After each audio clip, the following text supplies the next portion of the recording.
So I believe that grilling out is a year-round sport. Last night, in celebration of our return to daylight saving time, I cooked some burgers on the grill. Not only do I like the food, but I like that when I bring anything in off the grill into the house, the smell of it, it doesn't matter what the calendar says the day is, and it doesn't matter what the thermometer says the temperature is here in the North Shore. When you smell something coming off the grill, it's summertime. Smell, fragrances are a powerful force in our life and how our mood is, what our perspective can be. And I was struck by this line in today's gospel where, while the focus is clearly on Mary's offering to Jesus, it says, the house was filled with the fragrance of perfume. This dinner party was changed. The space was changed. It was transformed by her act towards Jesus. We need to understand that Mary of Bethany's act was an incredible offering. It was one of great magnitude, of lavishness, of abundance, as Judith talked about last week, a prodigal gift.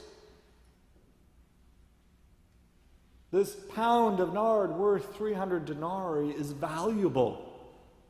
A denarii was generally appraised as the value, the wages paid to a laborer for a day's work. To say that this perfume cost 300 denarii, to say 300 days, almost a year of wages it would take a laborer to purchase this amount. And Mary just offers it in the moment, all at once, abundantly, lavishly. Mary is aware of what Jesus has done in her life. She has sat at his feet and heard his teaching. She has seen the way he lives his life and talks about and models and exhibits a connection to God that is not only for him, but for all of us, for her. She has wept at the death of her brother and seen Jesus raise him from the dead. She has experienced resurrection and God's power of reaching down in the midst of great tragedy and acting. Mary knows that she has received much from God through Jesus. And this offering of nard is her response. It is her thanksgiving. It is her stewardship offering. Abundance. It is a depth of gratitude. You and I know and have experienced the difference between writing a truly appreciative but more duty-bound thank you letter and when we write that note that communicates the depth of appreciation, how we have been touched in our lives, and we want to make sure that the giver of the gift is aware of just how much we've been touched and changed and how appreciative and grateful we are. We know what it's like when we find that gift to give someone, again, not because we're going over to dinner and we know we need to not show up empty-handed, but when we bring a gift to someone that we know that this gift screams, I see you, I know you, and I know how to honor that. It is this type of radical, abundant gift, more timely actually than Mary even understood it to be, to anoint Jesus' feet with this fragrant odor and perfume. And Mary is not only giving this great, wonderful, valuable gift of abundance, but Mary is doing it with great strength and confidence.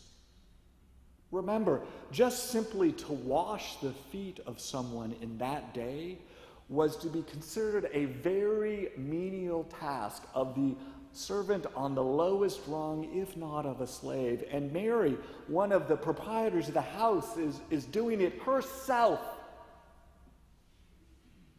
And she's not only washing, she's not only offering this gift of great value in the ointment, but she is drying his feet with her hair. Is there any more intimate and vulnerable act that she could do? And she didn't simply ask Jesus to come away to sort of a side room. She didn't wait for a quiet moment when no one is around. I mean, she's in her house. There's a dinner party going on. Her sister, and we know about Mary and Martha's relationship, her sister is there. Her brother is at the table with Jesus. The apostles are there. Who knows how many from the neighborhood are there? And with laser-like focus, Mary goes to Jesus to offer this gift. She knows with great purpose that it is deeply important to say thank you. And she does not care who sees and what they think. She has the confidence that knowing that this is the right thing to do. You and I need to be like Mary. This needs to be not simply a story that we read every now and then and go, oh, wasn't that nice? You and I need to claim our own awareness of what God has done, is doing in our life, how we have been given gifts, how we have been given life itself. We've been given opportunities and ways that we are truly rich and wealthy beyond simply money. And we need to find how is it that in our day we don't get to buy some ointment and anoint Jesus' feet, but there are ways that we can say thanks to God, that we can love the Lord our God with all of our heart, mind, soul, and strength, and we need to do that. We need, for our sake, to declare to God how grateful we are for God's love and God's mercy and God's presence in our life. And we need to be willing to risk doing that in spite of what others think.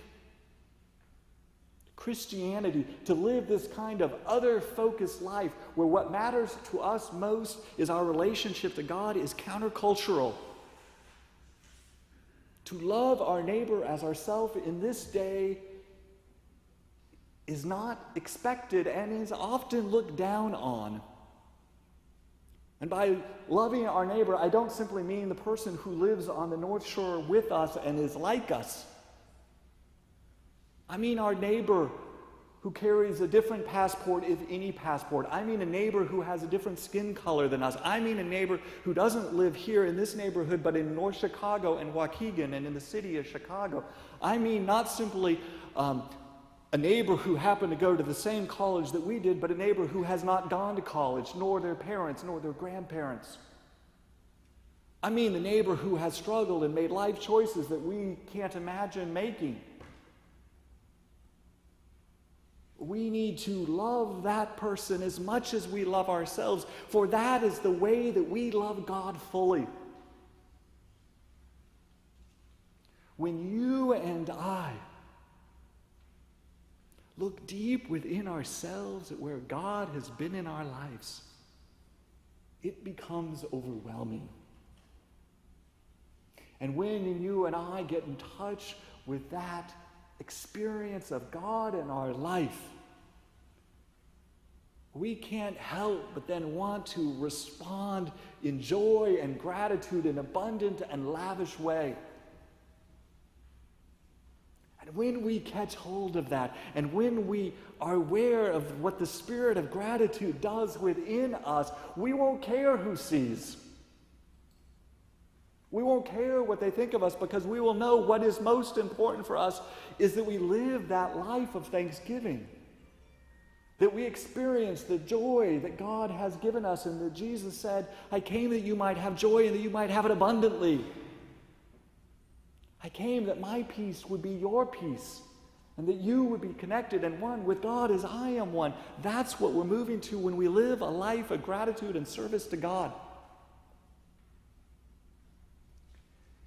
And when you and I get to that place, when we offer the valuable nard to God, we will fill up this place. We will fill up our house and our community with the fragrance of perfume. We will transform this life and our community. We will bring healing and peace because God's Spirit will work in us and through us in our offering. And when we do that, we will be living into the fullness of the moment that Mary of Bethany did. We will, in that moment, be Mary, giving thanks to God for all the blessings done in our life. And that will be a moment when we are most fully ourselves, the child of God that we have been created to be. Amen.